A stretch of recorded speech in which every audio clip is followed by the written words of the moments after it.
All right, welcome back. That was just a peek at some of the very heartfelt music included in my next guest's album. So we have Justin Furstenfeld of Blue October. Hi, how are you? Welcome. Thank you for having me here. So obviously the video, the song, the lyrics, you're really sharing a lot in this next album. Tell us about it. Well, it's basically about the loss of my daughter as a father.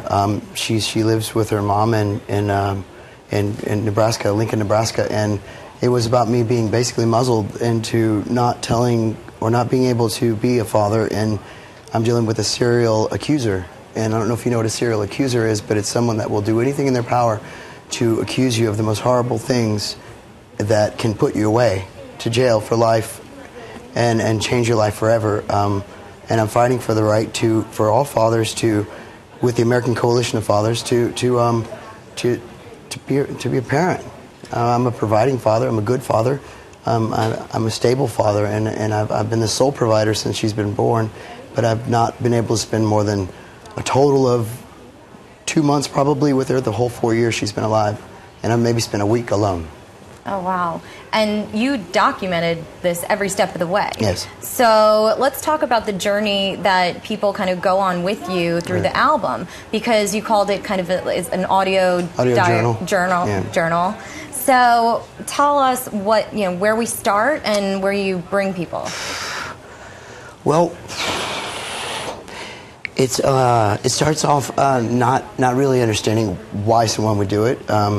Why someone would be so in love with me, and then when a daughter's born, and I came to pick them up. It starts off with me coming to pick them up, and to head to Texas where we live, and I find out that every time I come back from tour, they're just not there, and they're never there, and then it comes into finding out the the harsh reality of there's been things going on that I didn't know about. I'd rather not say, but just of course, extra things that I didn't know about that affected my role as a father, and there were other people playing that role, and then it goes into the fact of getting over that part and being not angry at that man anymore, but then necessarily you find yourself in court, and a year and a half of lies being told that are draining your daughter's account that you've saved so much for, literally draining her college account that I'd saved and worked so hard for over 20 years, and I finally got to the point where I was like, I'm a providing father.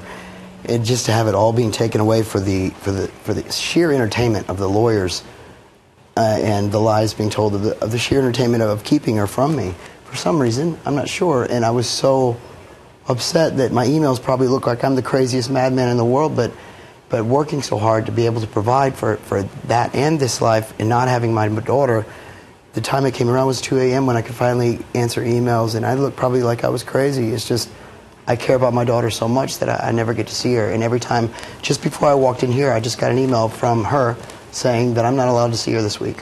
Why? Because I didn't give her my itinerary 21 days in advance. I did. She does this every single time. So it's a harassment all the way up to the point where I fly all the way to Nebraska, which costs $3 grand of her savings.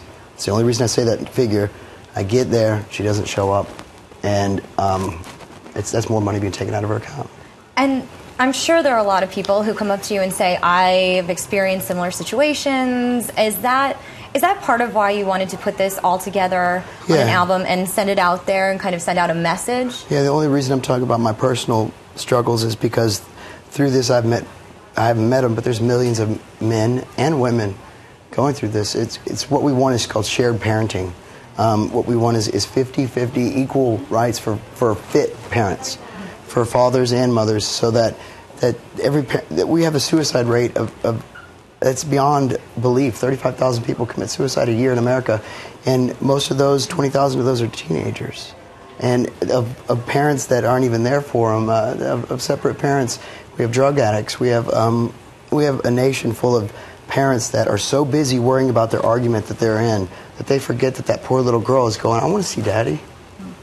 And if they do want to see Daddy, they'll put in their mind, my actual daughter says things to me that I'm unbelievable. Where does she get that from? And it's just harsh reality that men are going through this and they're seen as ATM machines instead of parents.